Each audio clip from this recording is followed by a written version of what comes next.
Let us look each other in the face. We are Bividians.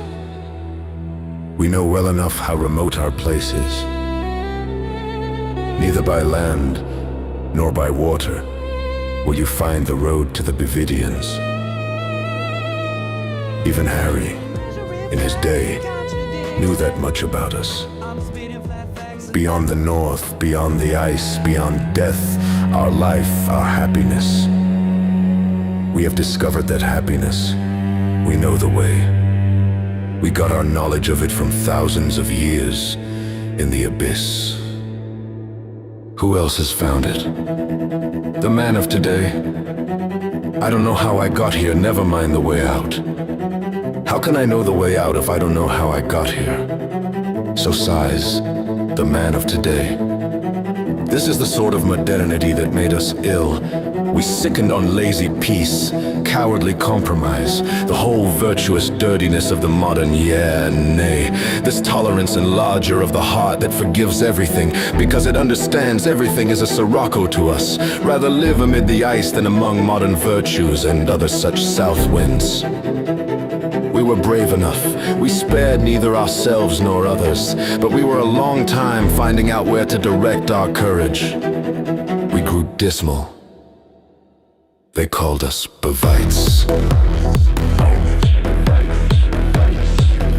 Our fate, it was the fullness, the tension, the storing up of powers. We thirsted for the lightnings and great deeds. We kept as far as possible from the happiness of the weakling, from resignation. There was thunder in our air, nature, as we embodied it, became overcast. For we had not yet found the way, the formula of our happiness. A yeah, a nay, a straight line, a goal.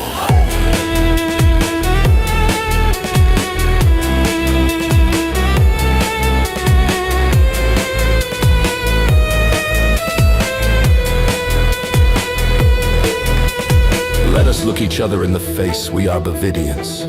We know well enough how remote our place is. We have discovered that happiness, we know the way. We got our knowledge of it from thousands of years in the abyss.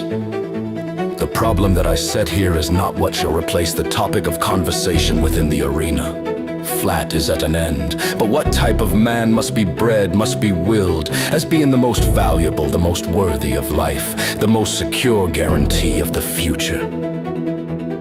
This more valuable type has appeared often enough in the past, but always as a happy accident, as an exception. Never as deliberately willed. Very often it has been precisely the most feared. Hitherto it has been almost the terror of terrors, and out of that terror the contrary type has been willed, cultivated, and attained. The domestic animal, the unthinking animal, the yes man, the flat earther, the anti-truther, the unthinker, the vacant-minded, the flat earther. With this, I come to a conclusion and pronounce my judgment. I condemn flat earth. I bring against the FE Church the most terrible of all the accusations that an accuser has ever had in his mouth. It is, to me, the greatest of all imaginable corruptions. It seeks to work the ultimate corruption, the worst possible corruption.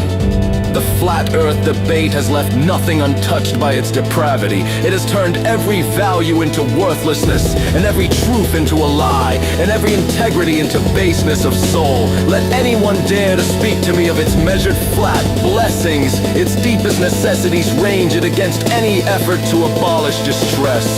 It lives by distress. It creates distress to make itself immortal. For example, the worm of measured flat. It was Nathan that first enriched mankind with this misery, that everyone measures it flat. This fraud, this pretext for the rancunes of all the base-minded. This explosive concept ending in revolution. The modern idea and the notion of overthrowing the whole social order. This is flat earth dynamite. The measured flat. Blessings of Oakleys forsooth. To breed out of flat earth is a self-contradiction, an art of self-pollution, a will to lie at any price, an aversion and contempt for all good and honest instincts. All this to me is the measured flat, a flat earth debate. Parasitism as the only practice of the cult, with its anemic and holy ideals, sucking all the blood, all the love, all the hope out of life. The beyond is the will to deny our reality. The flat as the distinguishing mark of the most subterranean conspiracy ever heard of. Against mental health, well-being, intellect, turning people from the way. Against Lotus itself. This eternal accusation against flat earth debate, I shall write upon all walls, wherever walls are to be found. I have letters that even the blind will be able to see. I call flat earth debate the one great curse, the one great intrinsic depravity, the one great instinct of revenge, for which no means are venomous enough, or secret, subterranean and small enough. I call it the one immortal blemish upon the human race. And mankind reckons time from the dies nefastus when this fatality befell, from the first day of flat earth debate. Why not rather from its last, from today?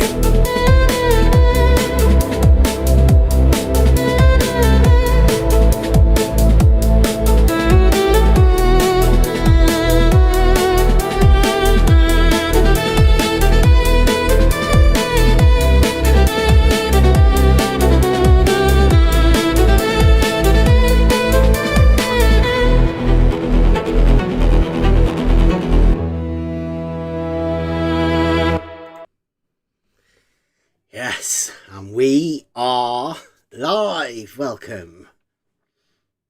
I've just been messing about on Sono. Yeah, it's a good song. Yeah. It's a good song, that one. Inspired by Nietzsche. Right, yeah, so good man. I don't know whether many people I think everybody in the arena sort of keeps an eye on all of these sort of things, I think. Or maybe certain people within the arena are now completely irrelevant. It seems like TFE has absolutely finished this sort of thing, and we are just mopping up. But these are all things that we've known for quite a while, and the Flat Earth debate crew, I'm doing frantic bunny ears when I say that, they have been hiding a lot of stuff from what I think they call the flat earthers, their subjects. They've been hiding a lot of things, and it's been a little bit confusing. So we're hoping to bring a little bit of clarity. Last week we did the elevation angle to point out that obviously not many people watched it, but it's out there to point out that John, refracted curvature, is he's already told Nathan that the sextant doesn't actually give you an elevation angle. And further from that, we're still pointing out that Nathan doesn't have a clue about how he does actually get an elevation angle. And I think today has shown that he doesn't really know what the elevation angle is, or how he gets it or anything. So what we're going to do today is I'm going to go over a few clips of Nathan Oakley. Now, we had a conversation with Brian over at EA, me personally. It was about an hour and 20, and QE has managed to make 9 hours of content for himself off the back of that one thing. So we're just going to clarify a few points. This is a quick one we're going to do today, is the Nathan Oakley's Antipodal planes. Now, I'm not aware of how many people have seen this or are aware of it. It seems like not many people are. Maybe I am the one that notices these sort of things, just because it's strange, and maybe they're casting shadows. I've always wondered how Nathan Oakley ends up with his conclusion of well, measured flat or whatever, right? There's other people going on to different things. So let me swap these screens over for you guys. I want to try and get this over and done with as quick as possible. If QE's out there, if anybody's listening, QE, Adam Meakin, this one's for you specifically because you did the thing. Now, can I get the screen on for you guys on the Discord? I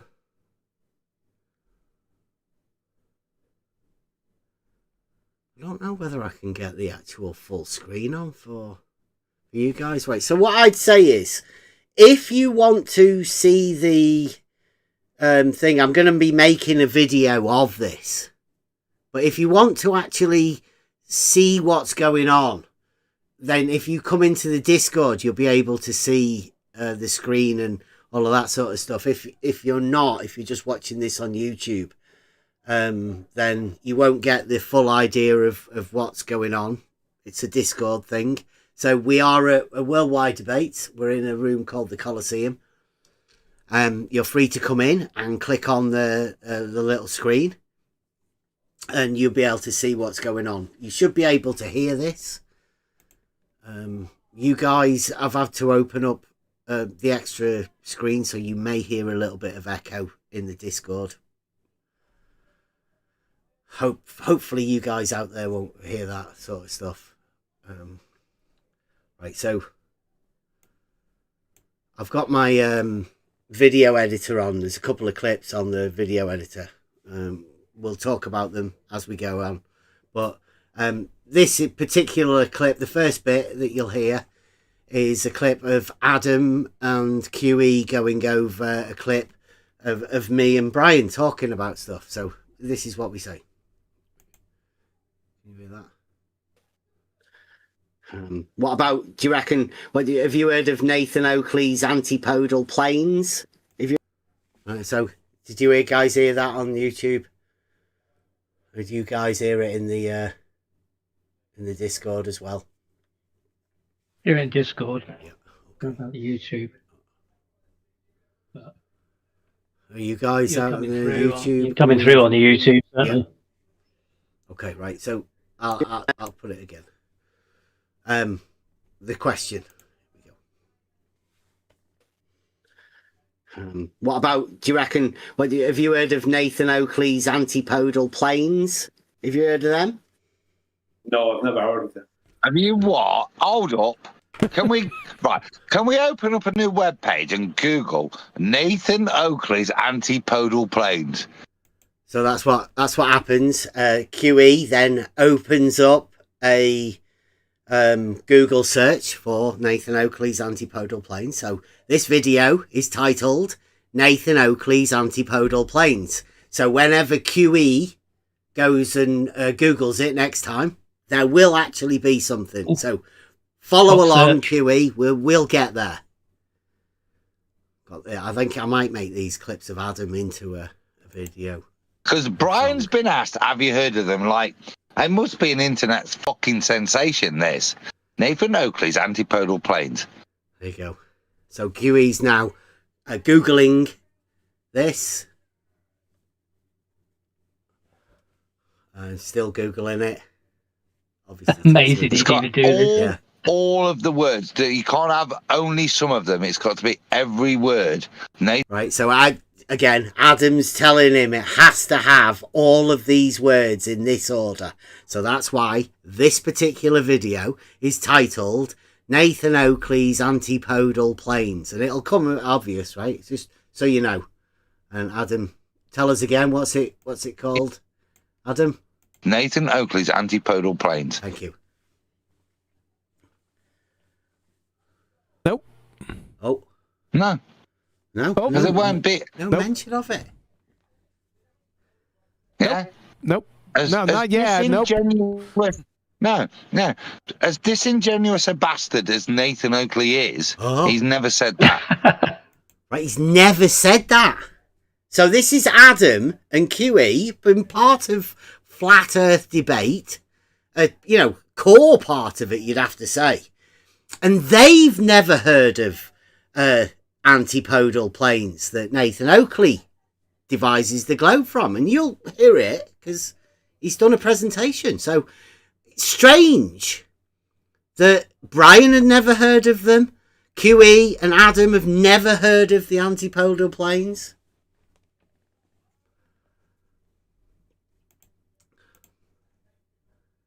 Let's press play.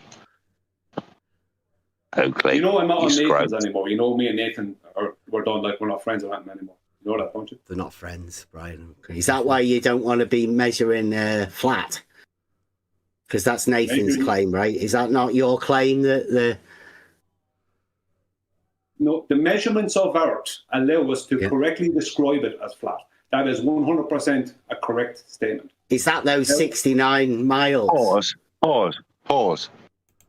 Okay, so measured flat. Brian and Nathan aren't friends anymore. So Brian's a little bit hesitant to back Nathan, particularly with the antipodal planes. I mean, they've never criticised it. So now we're going to go into a clip of Nathan Oakley. Now, this clip is coming from a presentation that Nathan did live. He went to the Flat Earth Social and fell out with the guys over there over money and how much he would be paid for doing this presentation. So this is a presentation, a paid presentation that Nathan did for flat earthers. Right now, as you'll hear, the audio's a little bit wonky on this, and I don't know whether I'll be able to sort that. So you might have to up the volume yourself to be able to hear it. Sorry about that. Oh, wait a minute. I might be able to just up the volume a bit. I don't know how much fuzz there is. I might see about sorting that out. But anyway, this is Nathan Oakley. Now, if anybody here wants to pause this at the time, it shouldn't take us long to get to the antipodal planes, but there's a bit of a setup that Nathan does with the flat earthers to explain them, and this setup will be part of it. So here we go. Diagram. It's not the best diagram, but it does a good enough job of explaining my point in this regard. So what we're going to do to create the globe in the first instance is we're going to start taking angle measurements. So if you imagine this dot here is going to be the North Pole, and you're going to be standing at the bottom with the North Pole directly above your position, that would be called your zenith. So Nathan is now explaining to the flat earthers with a screen in front of him. It looks like he's looking at a sphere, and he's in the middle at the, he's saying that you're always at the bottom. Yeah. You're with Polaris above you, which is strange because I'm not too sure whether anybody's actually been at that position or ever measured that angle. But, Nathan likes that angle and he likes that position. And we are measuring the Earth flat to construct a globe. And this is how Nathan Oakley does that. He's telling the flat earthers how it's done, how it's made. And this is Now, as you back away from this position, that star that you're measuring, that would be Polaris, will drop towards the horizon. So that is to say, as the star is above me, as I walk away from it, it will drop 1 degree for every 60 nautical miles, or for every 69. Star is away, North Pole. So what we're going to do... We have to go back over this. First instance is we're going to start taking angle measurements. So if you imagine this dot here is going to be the North Pole, and you're going to be standing at the bottom with the North Pole directly above your position, that would be called your zenith. Now, as you back away from this position, that star that you're measuring, that would be Polaris, will drop towards the horizon. So that is to say, as the star is above me, as I walk away from it, it will drop 1 degree for every 60 nautical miles, or for every 69 statute miles. Okay, so Nathan says, as you move away from the light in the sky, it will drop 1 degree for every 69 miles, which is, standard thing. So a little bit of maths involved in that. It seems like flat earthers are a little bit shy of doing any maths involving that. But you can clearly hear Nathan say that you're moving away and 1 degree every 69 miles. Stated by Nathan. That's called latitude. And that's called latitude.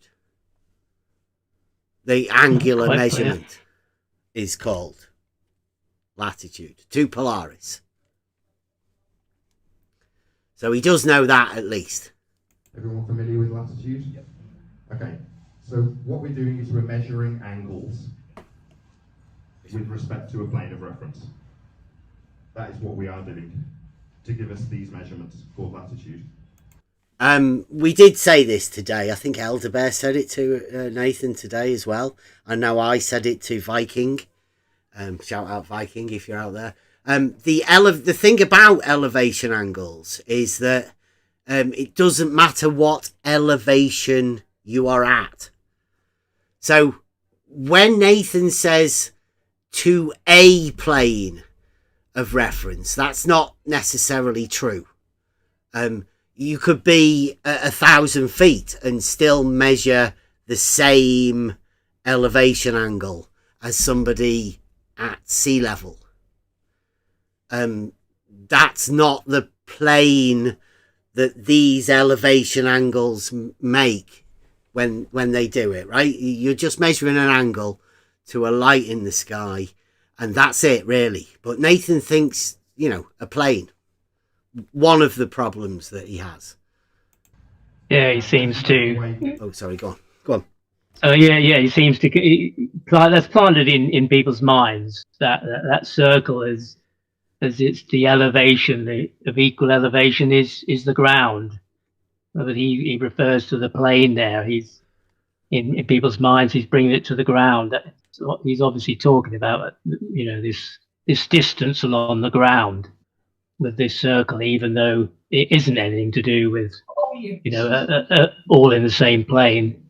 Just a circle where anywhere on that circle you'd measure that same angle in the vertical plane. Yeah, he conflates, where he changes, does like a Wittgenstein type thing. Somebody got a hot mic?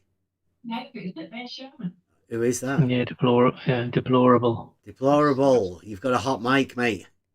Love to learn some more. Who's likely to do it, I suppose? Jennifer's on Spruce Mountain. Have we got? Do you know you've got a hot mic? Yeah, I was going to ask you, why does that elevation angle not change with altitude? I haven't got a clue. But that's one of the things that's said, right?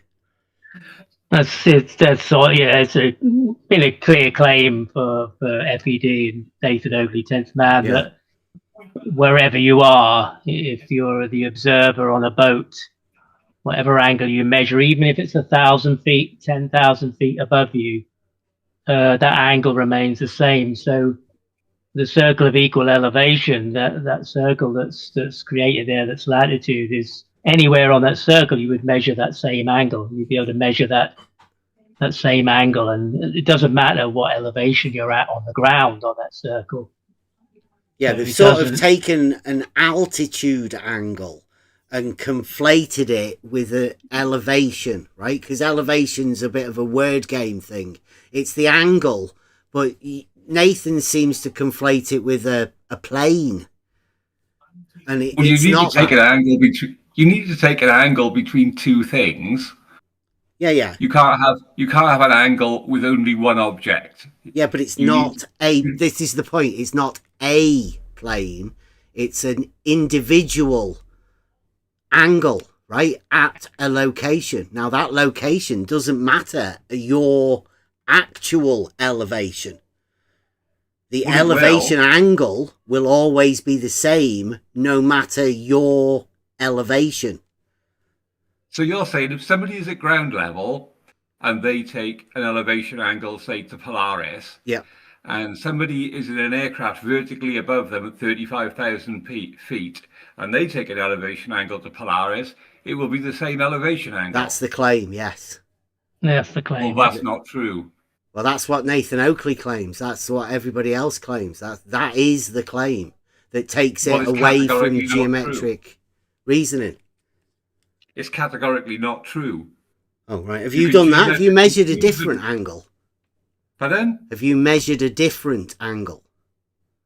You can geometrically prove that it will be a different angle. No, that's the point. This isn't a geometric thing. It's known to be non-geometric. Prove it.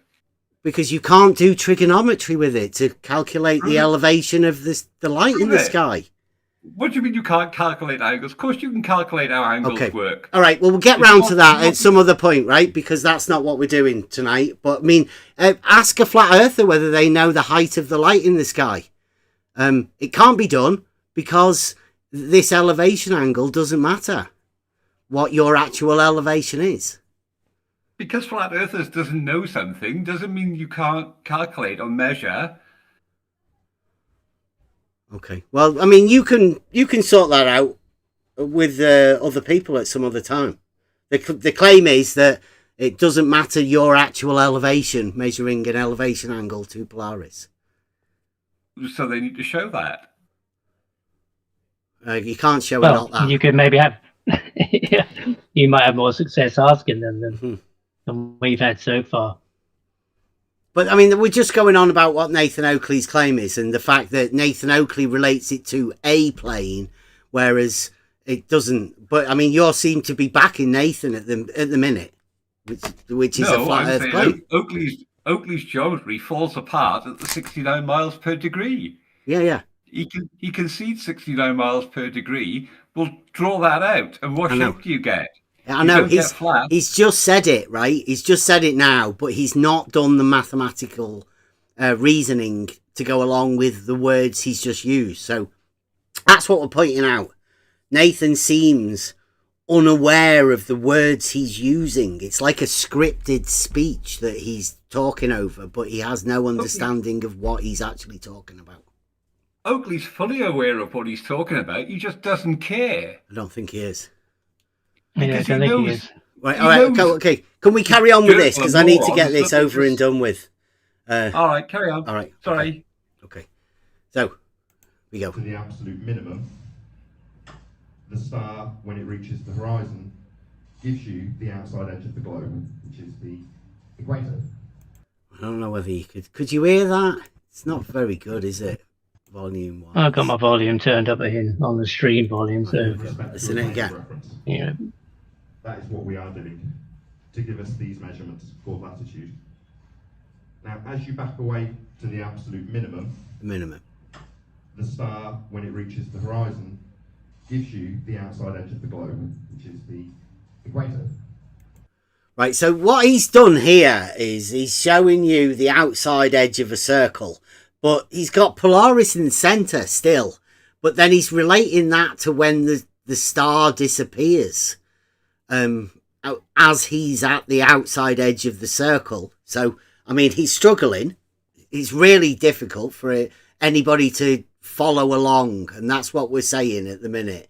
That I don't think what Nathan's saying is really helping anyone to understand exactly what's happening in reality, right? In reality, he's right. The words are coming out and they sound correct, but he's showing you a hemisphere and pointing to the outside edge of a circle and calling that the equator, the zero angle measurement. You might need to see the video in order to, get a full picture of what's going on. Yeah, particularly because he shows, every day he shows that and says, that's the representation of flat Earth. That plane as he's got it it's on his screen in the middle of that sphere. Yeah. That's what it is. Yeah. Right. And so that's where we are, in the center of hell. He's making a globe and he's showing the flat earthers in the room how to make a globe. So here we go. Yeah. So the minimum value of Polaris gives you a circle that is the same radial value as a sphere Earth. Makes sense? Right, so here again, like your man who's just said, the 69 miles falls apart. The measured flat destructive dichotomy that Elder Bear has made points this out even more succinctly. But he's saying that it makes a circle. The 0 degree minimum Polaris makes a circle. And I would say that's the biggest problem for flat Earth, that particular circle. Yeah, I mean, he readily confirmed that. He readily confirms that that circle of equal elevation is the equator, and the equator is a circle. And that's a 0. Yeah. So that's from the North Pole, from Polaris, from 90, where he had you standing at the beginning, to the outside edge, he says, 69 miles every degree. And that radius matches the sphere of the globe. Yeah, the radial value is the same. Yeah, That's what he's saying there. What he says. Again, zero mathematical understanding or geometric reasoning has taken part in anything of what Nathan's just said there. It just doesn't comport. Hopefully we can get a conversation with Nathan about this. I'll leave it open-ended for, everybody else to derive what they will. Carry on, Nathan. So far? Here's my next diagram. Are you with him? So this is your view. It's a paid presentation from Nathan Oakleys. 90 degrees directly above your head, your zenith, and every degree towards the horizon. Right, so here there is a protractor, and he quite likes the protractor with a big eye in the middle of it. And he says you're stood in the middle of the protractor where 90 is. And Brian did say this the other day as well. He said he has it at 180, but it goes from 90 to 0 at the equator and then goes back up to 90 again. But as you can see, Nathan's got a protractor that he says it goes to 0. But if you turn around, it goes to 180 on the other end. It's a little bit strange that Nathan keeps using this protractor, which makes me think somebody's put the protractor in his head as part of this speech or presentation as to, I don't know. Remember, Nathan's making the globe. Man, wouldn't it? Well, Brian said he has 180 degrees. Instead of 0 to 90. Man as well. Yeah. So, only because whenever I hear about celestial navigation as talked about by FED, 10th Man is the author of it. It's, when 10th Man brought it to us, all those pre-shows we had, years ago, I don't know how long ago it was, but that's where I kind of surmised the root of it was, and the root of all this was, and Nathan's developed a rhetoric and certain script around it. I think he's trapped himself in this, though, right? Because his 0 he's put at the equator. And that's part of this protractor, semicircle. Right? So there's nothing beyond that. There's nowhere for Nathan's south to appear in relation to this protractor. No, yeah, and he'll bat away any questions about that. He doesn't care. He really doesn't care about what's beyond the equator and how he would explain the next bit. Well, I think this is how he does explain Yeah. How do you get beyond this? Well, Nathan has a very, very different idea of how you get around this to make a globe. This is it. Yeah, that's latitude measurement. That is what they have used to create the globe.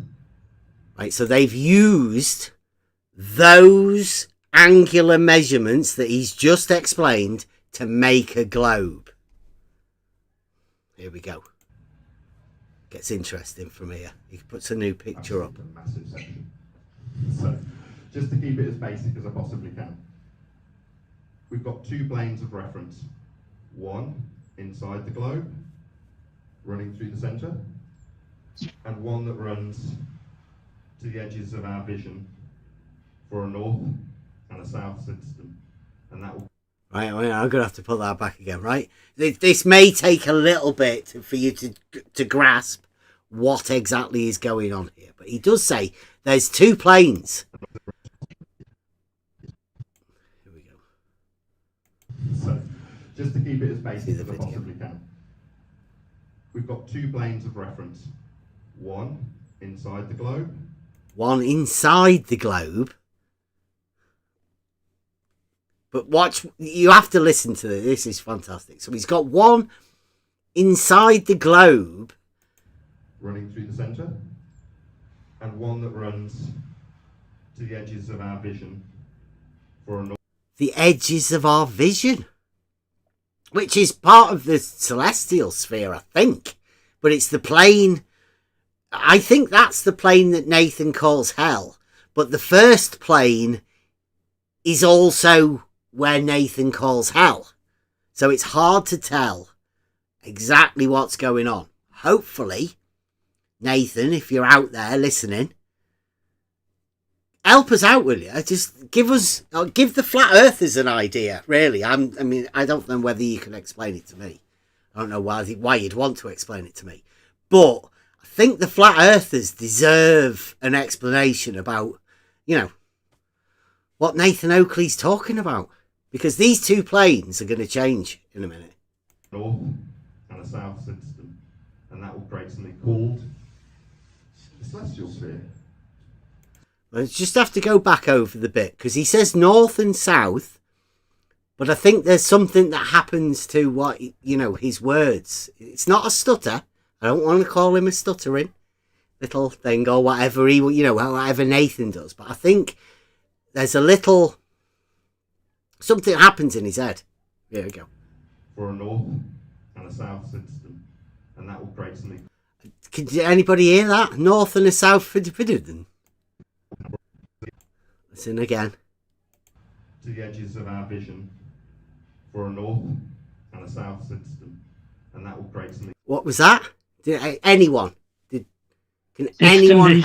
help us out with what Nathan says there? Because he's got a north and a south, and that'll come apparent why there's a problem. Because he's just made two planes, one in the centre and one in the. But listen.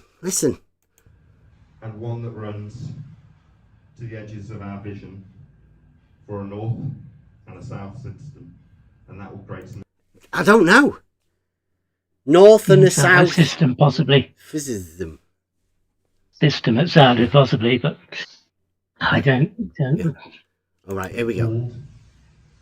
The celestial sphere.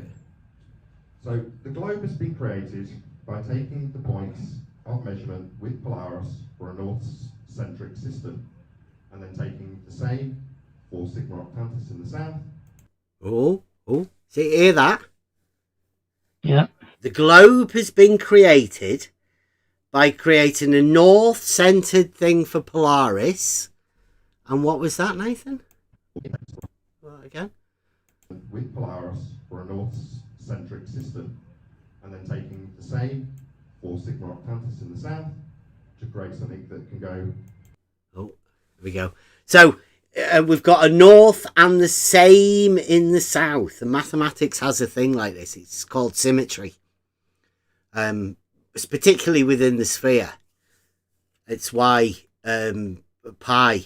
There's two pi radians within a circle or sphere, however you want to deal with it, because of the symmetry and the 180 being doubled with the protractor like Nathan shows. But that's what happens within mathematics. And Nathan obviously knows about these planes, right? So you've got a north from 90 to 0, like he's shown with his protractor, and the same in the south. Now, how does Nathan Oakley do that? Here we go. And taking the same 4 Sigma Octantis in the south to create something that can go. antipodal. So what you end up with is... Right, so he's just explained how these north and south things are done. And he puts his hands together, he puts his palms together, and places them to show how Nathan Oakley's antipodal planes work. He has a north-centered antipodal plane, and that's antipodal to the south-centered plane. And he shows that by placing his hands together. You want to see that? There we go. You can actually see him. He's got a movement. He's got like a demonstration that he does with his hands. To create something that can go antipodal. Like that. He does it like, like Tommy Cooper. Not like that. Like that. And so that's how you show your antipodal planes. So this is Nathan Oakley on how to construct a globe for flat earthers, and he uses antipodal planes from angle measurements taken from Polaris in the north and the antipodal plane in the south. The sigma octantis, he said, didn't he? Yeah. So an antipodal is situated on the opposite sides of the Earth or of each other. Yeah. Diametrically opposed. So he has one facing. Yeah, go on. He doesn't one believe facing upwards and one facing down. Sorry, go on. Yeah, sorry. He doesn't believe in the dirt pizza. We've obviously got the dirt single with an A side and a B side. Yeah, antipodal planes. I mean, it's revolutionary, right? The flat earthers have been wondering what the fuck they were going to do with these counter-rotating sun circles. Well, Nathan Oakley solved it for them. You thought there was a twin pole model. No. Antipodal planes. Nathan Oakley's been holding on to this for a bit. I'm pretty sure he's keeping it secret and he's going to put it in his book. And it's going to be the big selling point. It's going to be the big seller for the book, obviously. Obviously, yes. And he only knows about one of these planes, doesn't he? He only knows about this top northern plane. Because that's what he's been told by 10th Man. Right, yeah. Yeah. Yeah, 10th Man didn't tell him. He's not, in fact, if you ever talk to a flat earther in the south and ask them how they get their latitude, they've never had an answer. But Nathan Oakley just uses sigma octantis. I mean, he knows. But flat earthers don't seem to know how they get it in the south. But he doesn't describe sigma octantis as deriving latitudes, does he? He only ever talks about Polaris deriving latitudes. You've got to have another 180, haven't you? On the other... Yeah, somewhere. Yeah. On the other well, plane, I've asked them, how do those two circles, where do they join? Where is the crossover point from one of those circles to the other circle with separate points of rotation for the stars and the latitudes? Well, Nathan Oakley's obviously never done the maths either, because he doesn't seem to know that 69 times 90 doesn't actually give him the radius of the globe. He's never actually done the maths. Even though in his mind there he was saying, it gives you the radial, the radial distance of the globe. Yeah. It kind of seems in his mind as though he imagines it's 3959. The same as on the flat Earth from which equator he's to never equator. Done the maths of the numbers that he's just talked about. It is a very strange situation, and you have to remember that this is a paid presentation that Nathan Oakley gave to flat earthers. I'd be asking for my money back if I was a flat earther. He's only had 10 years. He's only had 10 years to try and sort it out. Come on, it's not long, is it? I think he's taught all of the flat earthers to not question him, because you've heard what he does when people do actually question him. Yeah. The flat earthers are never going to want to question Nathan Oakley, are they? Is this stream available to download anywhere? This, it's when he went to the Flat Earth Social. So whatever that website is, I can't remember it for the. I'll find it and put it in the. Yeah. You can see the live stream on that we're running now on YouTube. On Try Thinking channel, then I'll put a link in there. Yeah, I think I'll put a link in the description as well for this, but for this video. But yeah, Nathan, other flat earthers have been to this place to do these presentations, but Nathan ended up falling out with the guy afterwards. It's quite a decent story, and there was a couple of globe guys that went and sat in there. They got called stalkers. I think they're about to come in, so they didn't actually see this presentation that Nathan gave of how to make a globe. I mean, I'd be curious to to ask other flat earthers, because Nathan does say that the globe was made from flat Earth measurements, and this is how Nathan Oakley seems to think with antipodal planes. The flat Earth measurements were done on antipodal planes, and that's how they make the globe. I'm not so sure about any other flat earthers. I wonder how other flat earthers imagine that they make the globe. Well, I've constantly heard this claim that the globe was engineered from the flat Earth. Yeah. But whenever you ask people how, they don't know, and whenever you ask them why they can't reverse engineer it back to flat, they don't know. So none of this claim of globe from flat adds up. No. Well, apart from the the horizontal distance proof of globe that there is. Apart from that, but I mean that doesn't prove flat Earth. It's a globe proof. That's the point of it. It's really difficult for you to generate a flat out of anything, really.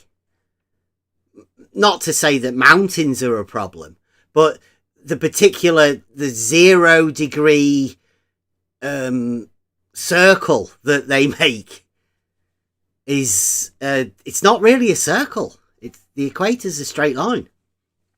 So obviously making it into a circle is difficult because you don't know whether that circle is centered around the south or north. But with Nathan Oakley's antipodal planes, it's a circle around both.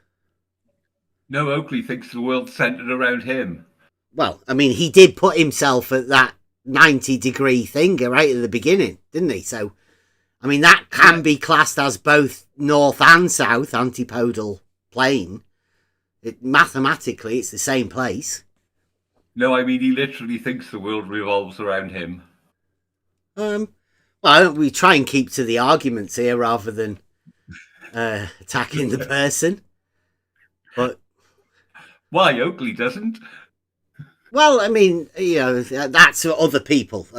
Other people can do what they do. We're just trying to keep to, the actual positions. And it seemed when I put this to Brian, he'd never heard of Nathan Oakley's antipodal planes.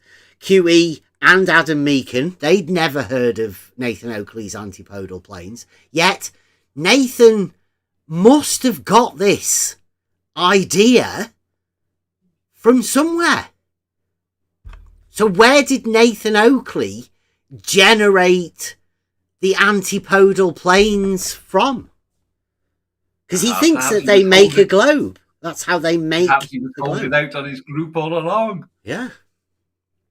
So if you are a flat Earth debate flat earther, or if you're just a general flat earther and you want to let us know what Nathan's talking about, or maybe encourage Nathan to actually do a stream about this, make a section in his book about it, or whatever, how to make a globe by Nathan Oakley, measuring flat, making a globe. I mean, it seems I cut out thing in the book. Well, yeah, that you press out and make the model. I bet it's not going to be much dissimilar to the horizontal distance proof of globe, because you're going to be making a globe. That's the point of it, isn't it? Yeah. The whole point of what we're doing here is we're making a globe.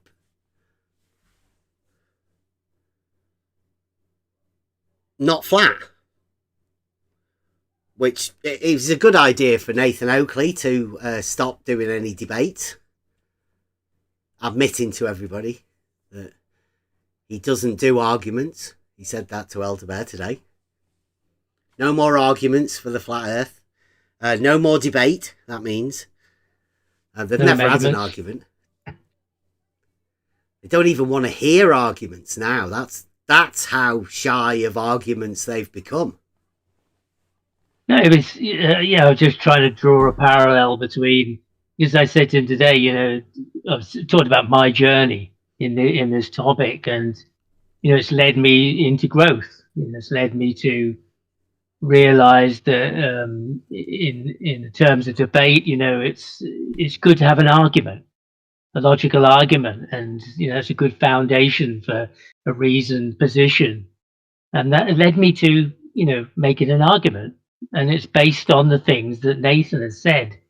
So we're not interested in your journey, who do you think you are? We don't care about that. But as I said to him, but my journey is intertwined with yours. That's how I made the argument, because it's specific to you, specific to the words you've told me. I've come up with an argument. Are you interested in it? No. Doesn't want to know about it. Thinks I just want to be relevant and important. That's the least thing from my mind. I don't want followers. Don't need to be a leader or anything at all. It's just an argument. It's just an argument. You'd have thought if it was so weak and poor that they would at least look at it and pull it apart and throw it in my face and say, what an idiot you are, but they won't even look at it. But it is based on these things, and we've looked at this antipodal planes for quite some time, wondering what does he actually mean. We haven't heard anybody else in this arena talk about it, so this is particular to Nathan. Yeah. I haven't heard anybody else, can explain it or knows what it's about or even uses it. So not a common flat earth position, it seems. Yeah, I mean, most flat earthers will probably dismiss it and say it's ridiculous, which it is. But Nathan Oakley said it. This is particular to Nathan Oakley, like Elder Bear says. Nathan Oakley can say things that you can rebut. You can be skeptical about the things people say, and you can come up with arguments to rebut those claims that people are making. That's what Elder Bear did. He made an argument. Nathan Oakley and Neil and the rest of the Flat Earth debate crew have decided that they don't need to talk about arguments, which is probably on the back of QE and the Black Swan, the fallacious modus tollens that he made. Yeah, well, that's because they were kind of, as they pushed the Black Swan and the strength of it being a modus tollens, and albeit a fallacious one, it seemed to me that they too would rely on an argument and see the power of an argument. But as I said to Nathan, it's brought me to that argument, but at the same time, you're running from an argument, so you don't need arguments. We haven't got one. He hasn't got one. You'd have thought after 10 years he would have come up with an argument, a logical syllogism to support his claim the Earth is measured flat. But he hasn't got one. He's not interested in anything. He just wants to say those words and believe that's enough. I think because the explanation is probably too difficult. That's why he doesn't want anybody to go near it. Just don't bother with it. Just tell him it's, what did you say? You weighed something, flat Earth. Yeah. You're tall. How tall are you, flat Earth? Anything that you can relate to some direction, perpendicular, or anything that might have any correlation with horizontal, and that's flat Earth for him. It's not going to work for too long, is it? I mean, most of the numbers don't support him. That's just... Well, the debate arena doesn't even field questions on the counter-rotating sun circles or the validity of whether the sun can go from right to left. Like we heard that today. I mean, these are observations that people make in reality, but you're not even allowed to discuss them in certain arenas now. Those conversations will get shut down, as evidenced by a conversation that Nathan had over on this server today.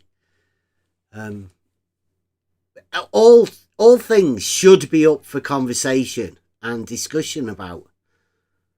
It seems like certain people are shutting them down, and don't think that's right. Well, I listened to a little bit more of Nathan's thing, but I don't think there's much more left of it. I'll go back over it again so you can just hear the setup for the antipodal planes. So the globe has been created by taking the points of measurement with Polaris for a north-centric system, and then taking the same 4 sigma octantis in the south to create something that can go like antipodal. Not like that. Like that. Just like that. Yeah, just like that. Just needs a fez and he'll be sorted. I mean, like Adam said at the beginning, this should be an internet sensation. Flat earther, antipodal planes. Complete nonsense, as flat earth is. But Nathan Oakley should be the one to explain it. He should, he's got to sell a load of books soon. That should be the question. Can you just explain your antipodal planes like they're pages of your book, Nathan? So what you end up with is 2 flat planes, one on top of the other, based on one point in the sky and another point in the sky. That creates something called the celestial sphere. There we go. Hear it again. We'll do it again. One on top of the other. He does say this. Adam, Meakin, QE, Brian's logic. I hope you're listening. Listen to what Nathan says. This is how you create a globe. Flat planes, one on top of the other. There we go. And again. Like that. Antipodal. So what you end up with is 2 flat planes, one on top of the other. 2 pleonasms. One on top of the other.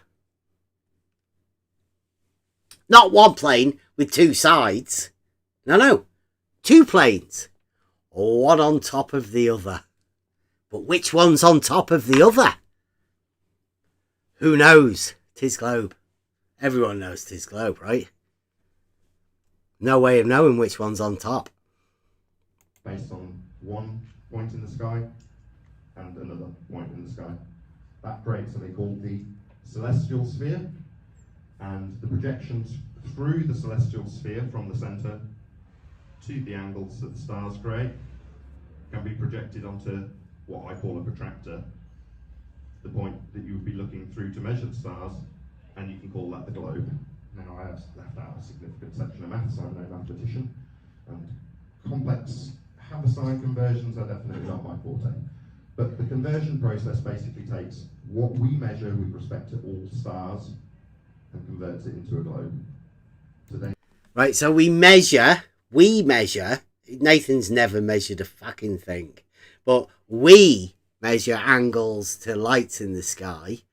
And the southern people, you'll have to ask them what they do.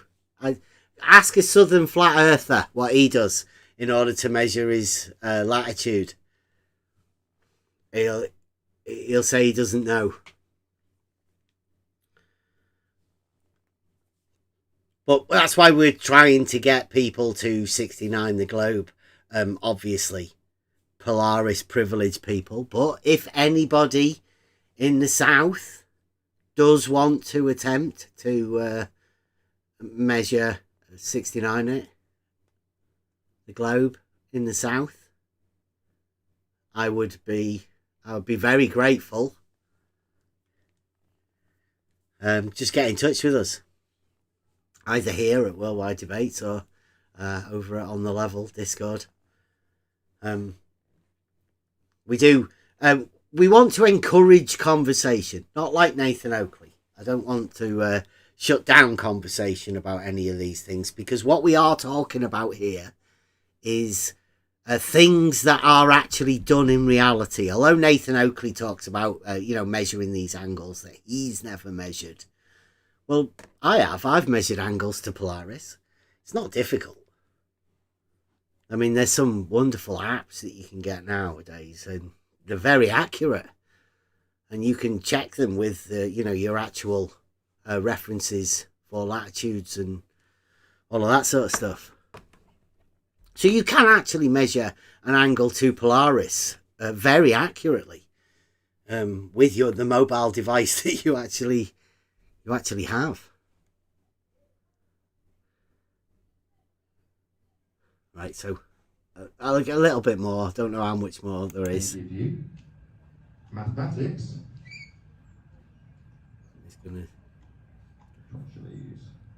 It's not very good at mathematics. I found that flat earthers aren't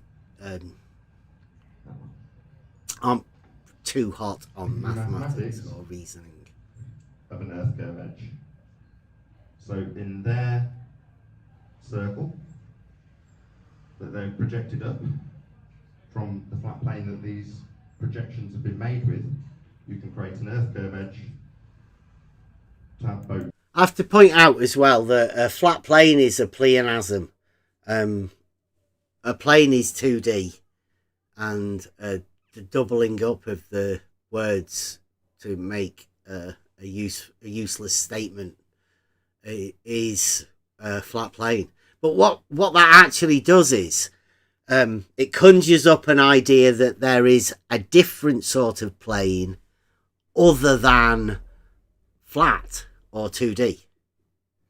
So the use of the pleonasm normally works in a couple of different ways, and as you know, the flat earthers are actually the inventor of, well, maybe the globe guys as well, the false dichotomists, but it's a pleonasm.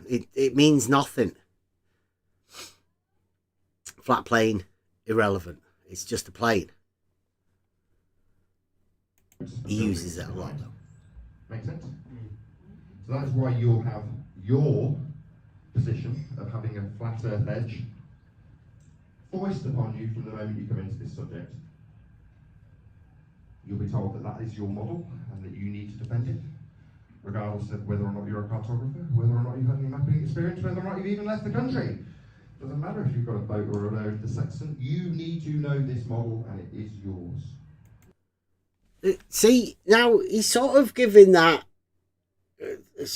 speech to the flat earthers, but he's the one that's just told them about that. And to my knowledge, don't think there's anybody that knows anything about antipodal planes of the flat earth. But Nathan Oakley's just told this room of people that that's what they should know. So somebody's told Nathan this. If you know who has informed Nathan about the antipodal planes, then let us know.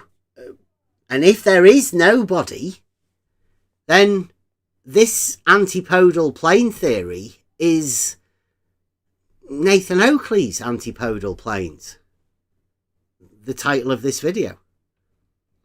Because well, he said, this edge has been sort of foisted upon you, and you have to take it on and defend it. But he's just given this edge in his antipodal planes. There is a definite edge there to the end of his plane, and then the other one's underneath there somehow on the opposing side.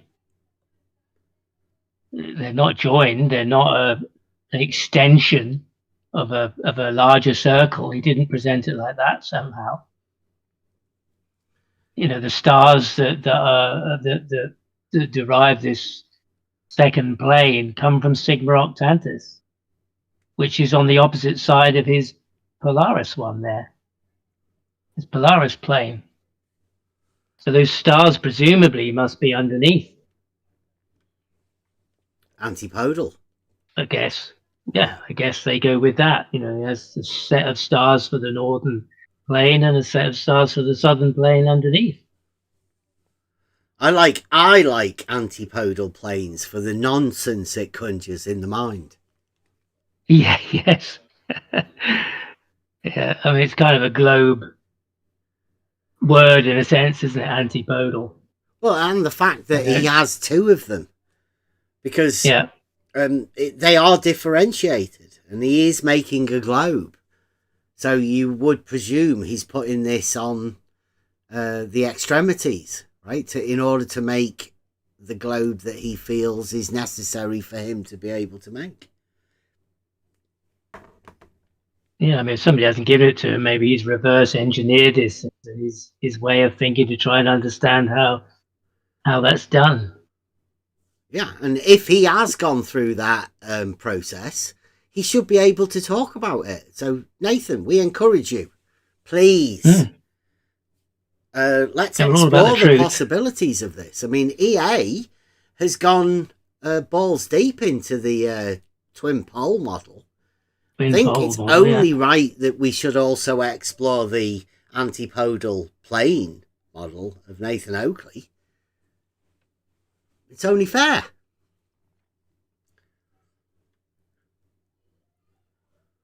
So, I think can we finish that now? Because I do have to go a little bit early. That was a specific video for QE and Adam, since they were looking for it and to Google it, just because they seemed unaware of what's going on. Have a look at the video yourself. Have a listen to Nathan Oakley's presentation. Break it down. Critique it, if you will. I don't think Nathan Oakley's going to be doing any more presentations, so this should be treasured as the event that it was. And thanks to Flat Earth Social for managing to get Nathan Oakley to do this presentation. And thank you to Riggs again for allowing us to use this Discord channel. Now, if anybody else does it, Riggs will accommodate them. If you do want to do a stream, or you want to practice doing a stream, this is the ideal place to come and do it. All of the set and the kit's already there. All you got to do is record it. So, thank you very much to Riggs. Thank you very much for Nathan, I would say,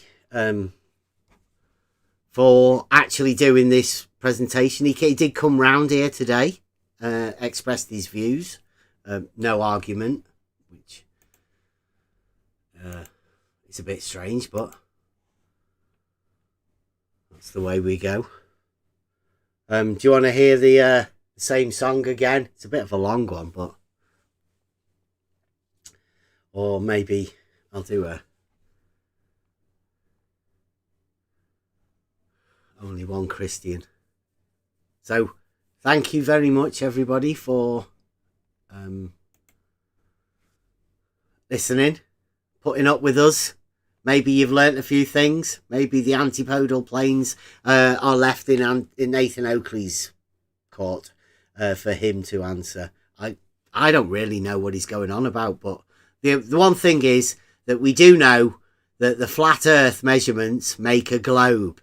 So at the end of the process, don't worry, the globe's going to be there. Even Nathan Oakley can help you out with that one. 'Tis globe. Be safe. Don't worry about it. And we'll probably be back next week. Well, we'll do this as a sort of a thing. Catch you later. Oh, take care, everyone.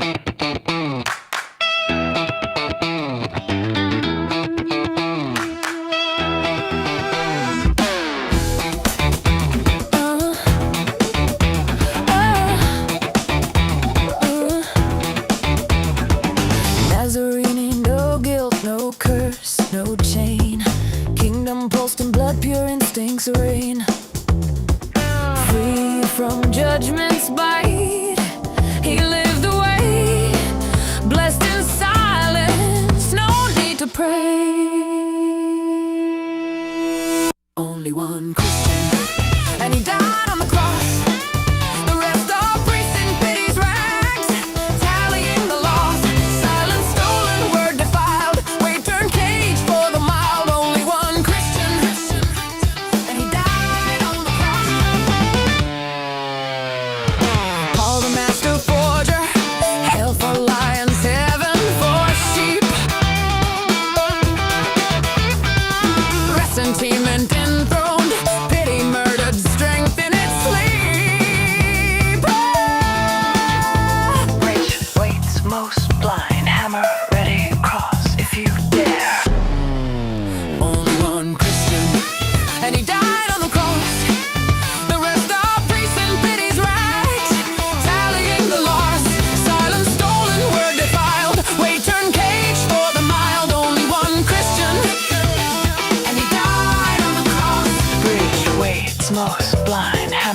ready. Cross if you dare.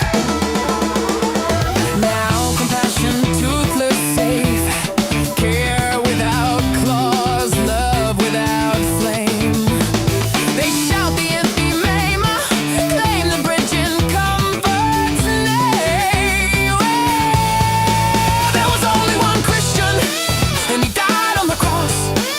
The rest are priests in borrowed robes, counting up the cost. They stole the silence, sold the word, turned the way into a herd. Only one Christian, and he died on the cross. There's only one Christian, and he died on the cross.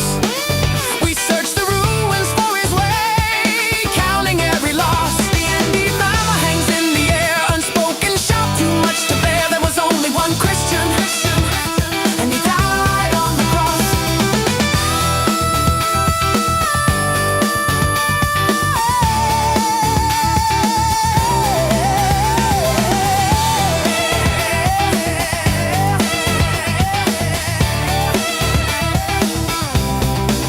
The rest are priests in borrowed robes, counting up the cost. They stole the silence, sold the word, turned the way into a herd. Only one Christian, and he died on the cross. And he died on the cross. There's only one Christian, and he died on the cross. We searched the ruins for his way, counting every loss. Only one Christian, and he died on the cross. Ashes hide his way, we count the cost. The empty remains, blade unsaid, too sharp for living, too true for dead. Only one Christian, and he died on the cross. And he died on the cross. Bridge waits no sublime hammer.